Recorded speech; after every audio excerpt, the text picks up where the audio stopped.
Ever wondered what you'd do when you retired? We decided to buy a little caravan and tour around Europe. It's cheap, it's cheerful, yes, even when it's raining. You see wonderful sights, meet great people, and generally have a damn good time. This year we're doing Italy for 6 weeks, although we wandered over to the French Riviera for the last fortnight. We took a small camcorder along, just for the record.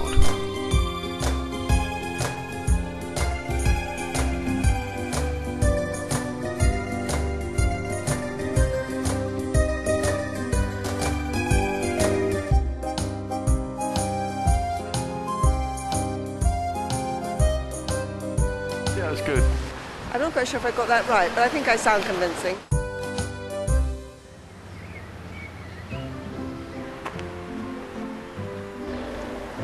Siena is one of Italy's best preserved medieval towns, located in the heart of Tuscany.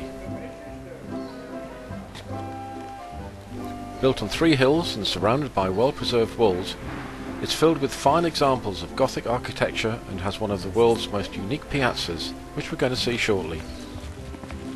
Siena, with its uniquely preserved medieval housing, can range from tiny piazzas to stately 14th and 15th century buildings. There's always something to notice and admire. Limited traffic within the city centre enhances the experience and adds to the feeling of stepping back in time into a medieval world.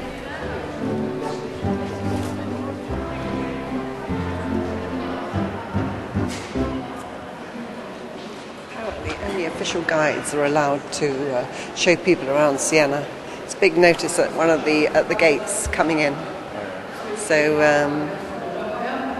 I don't know how tour guides get on then, unless they have to be licensed.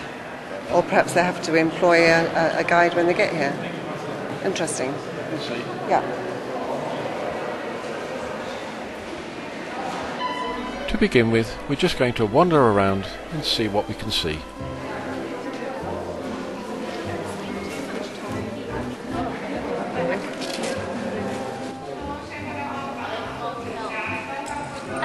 Een beetje mooier daar. Als je toch geld weggooit. Oh, bliksem. De brief van 10 ligt er ook in.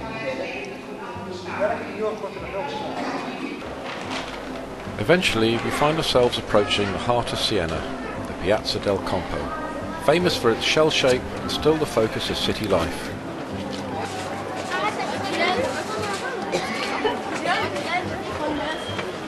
That's it then, isn't it? Il Campo. All we're missing is the horses. But, well, yeah, quite spectacular, isn't it? Medieval square. I didn't know quite what to expect. I thought there'd probably be more flags around the place or painted frescoes or something. But nevertheless, it's quite impressive, isn't it? So let's wander around. Oh, shoes. The Campo is home to the Palio horse race, which lasts for less than 2 minutes, but is a subject of debate and competition all year round, and is the greatest traditional festival in Siena. There are 2 Palio races each summer, one on the 2nd of July and the second on the 16th of August.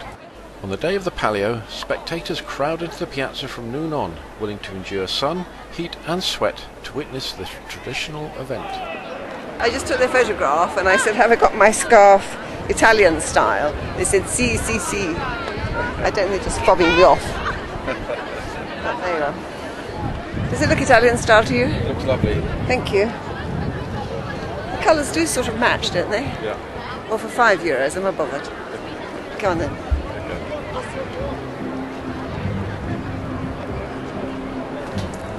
The famous Torre del Mangia and the Palazzo Pubblico form one of the sides of the Piazza del Campo. The tower, built in 1848 and 102 metres high, gives excellent views over Siena and the surrounding countryside. Palazzo Pubblico, built between 1297 and 1342, is an example of classic Gothic architecture in Tuscany and houses an amazing array of frescoes by artists such as Vecchietta, Simone Martini and Sodoma.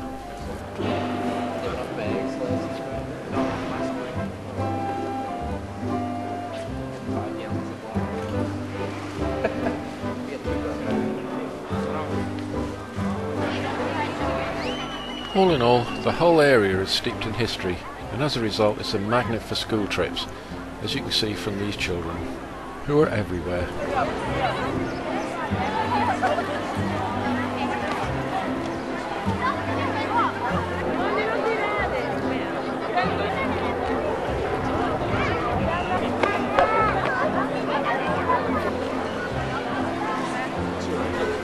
Well, that's enough of the Piazza del Campo. We're off now to have a look at the cathedral and see what we turn up on the way.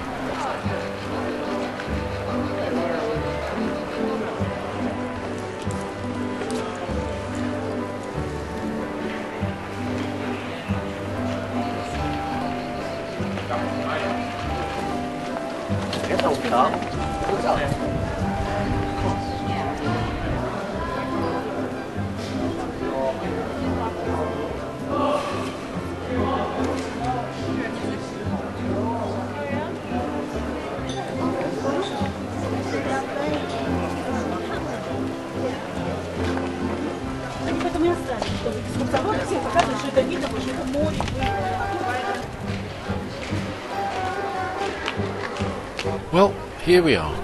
The medieval Cathedral of Siena was originally designed and completed between 1215 and 1263 on the site of an earlier structure. It has the form of a Latin cross with a slightly projecting transept, a dome and a bell tower.